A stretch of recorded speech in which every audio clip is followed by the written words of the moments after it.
કુદરતનો કોપ આગળ જ્યારે માણસ લાચાર બની જાય છે ત્યારે કોઈ દેવદૂત બનીને આવે છે અને એ સાબિત કરી બતાવે છે કે માનવતા કરતાં મોટો કોઈ ધર્મ નથી.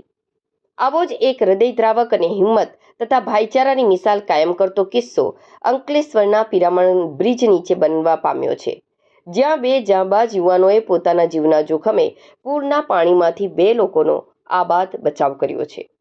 અંકલેશ્વરના પિરામણ બ્રિજ નીચેથી પસાર થતી આમલા ખાડીમાં ભારે વરસાદને કારણે પૂર જેવા દ્રશ્યો સર્જાયા હતા. ખાડીમાં પાણી ભયજનક સપાટી વટાવીને રસ્તા પર ફરી વળ્યા હતા.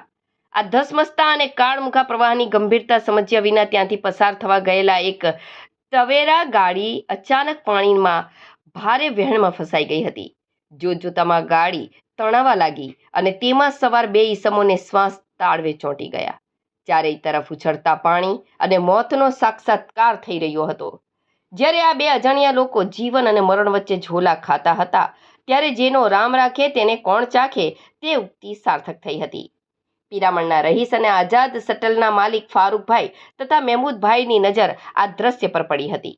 આજકાલ જ્યારે સ્વાર્થની દુનિયામાં લોકો આવી ઘટના સમયે મોબાઈલમાં વિડીયો કેમેરા ઉતારવામાં વ્યસ્ત થઈ જતા હોય છે, ત્યારે આ બંને વીરોએ પોતાની જિંદગીનો સહેજ પણ વિચાર કર્યા વિના માત્ર સામે દેખાતા 2 જીવોને બચાવવાના ઉદ્દેશ્યથી ધસમસતા પાણીમાં ઝંપલાવ્યું હતું.